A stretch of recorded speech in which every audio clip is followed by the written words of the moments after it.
I think if this lasts beyond middle of April, I think there'll be a major recession world over. Cooking gas is the biggest problem for everyone sitting here. We couldn't get any despite rations. So how are we supposed to cook our meals? We're not in a village where we can just go out and find firewood to burn. When oil crosses $100 a barrel, most people's first thought is simple. Petrol is going to cost more. The fallout of the Iran war is being felt far beyond West Asia. Now, the whole world is feeling the ripple effects of the war in West Asia. The Iran war has skyrocketed the global oil prices, consequently affecting the consumers across the globe. But that's only the surface. High oil prices don't just bend your fuel bill. They ripple through inflation, economic growth, jobs, and the value of the rupee, often in ways you don't immediately notice.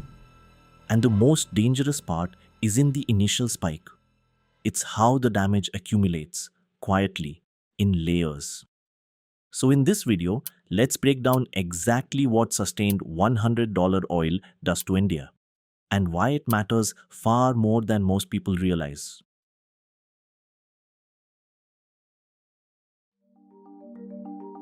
The first effects are direct and swift. India imports around 85% of its crude oil. So when prices climb, the country ends up paying significantly more dollars for the exact same barrels. At $100 oil, India's annual import bill rises by roughly $35 to $36 billion. That's nearly 0.8% of GDP, just from the price increase alone. 3 pressure points emerge almost immediately. The trade deficit widens as more dollars flow out of the country. The rupee comes under pressure as demand for dollars rises, and inflation starts climbing, not just at the pump, but across the entire economy. Oil is deeply embedded in transport, logistics, packaging, and manufacturing.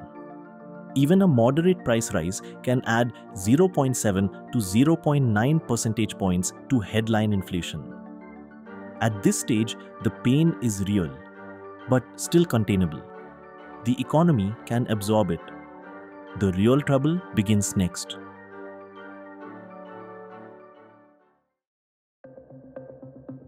The more serious damage kicks in when oil stays expensive for several months. India's freight and logistics sector runs almost entirely on diesel. When diesel costs rise, so does the cost of moving everything: food, raw materials, finished goods. You end up paying more at the store even if you never touch a fuel pump yourself. But it doesn't stop at prices. Supply chains begin to strain.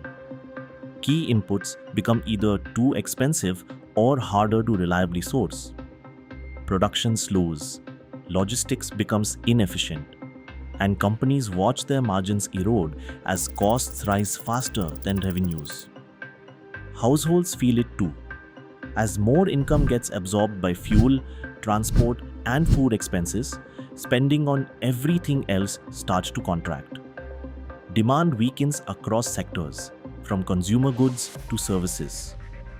Within a few months, inflation broadens, interest rates face upward pressure, and the economy's overall growth momentum begins to fade. Oil fuels, like petrol, diesel, however, are mostly market priced. So global prices spikes just sort of pass through much faster, and that leads to the biggest difference: economic impact. What started as a fuel price problem has quietly become a macroeconomic one.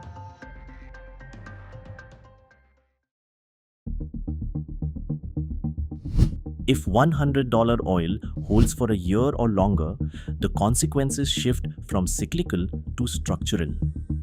India faces what economists call a terms of trade shock. The country is forced to pay significantly more for imports without earning any more from its exports. The total impact at this stage can reach up to $80 billion, which is close to 2% of GDP. Growth takes a measurable hit. A larger portion of national income gets redirected toward paying for imports rather than funding domestic consumption or investment. Even at exactly $100 oil, GDP growth feels the drag in a visible way. The rupee faces sustained, persistent pressure. Not a one-time adjustment, but an ongoing reality that repeats every single year as long as prices stay elevated. The government faces difficult trade-offs. Pass fuel prices through to consumers and inflation rises further. Absorb the shock through subsidies and tax cuts, and the fiscal deficit widens. There is no clean option. Businesses adapt too, but not in ways that boost growth. Supply chains shift from efficiency first to resilience first. Companies hold more inventory, delay capital investments, and operate with far greater caution. This is the stage where high oil prices stop being an external shock and start reshaping how the economy fundamentally functions.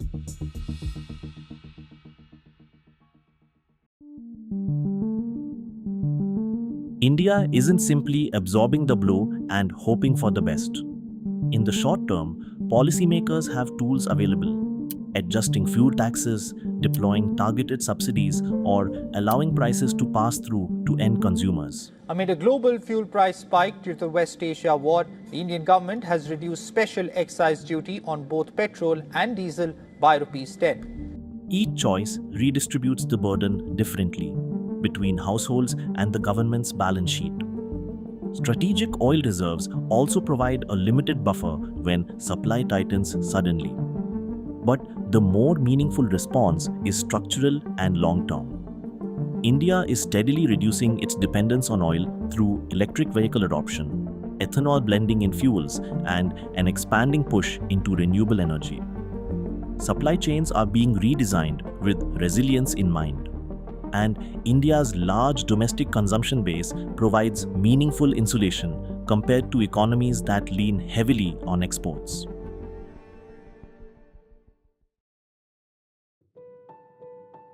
The story of $100 oil was never really about expensive petrol. It's about how a single variable moves through an entire economy. First hitting imports, then inflation, then supply chains, and eventually growth. And by the time the full damage becomes visible, it's already deeply embedded. There appears to be a shortage of commercial LPG cylinders, but that's now sparked panic among home consumers as well. Long queues being seen today in many cities as people lined up to book gas. That's why understanding the layers matters. Because the biggest economic shifts don't happen overnight. They build steadily and then suddenly feel like they were always inevitable. If you want more breakdowns like this, where we go beyond the headlines and explain what's actually happening beneath the surface, subscribe to Periscope. Because we don't just follow the news, we decode it.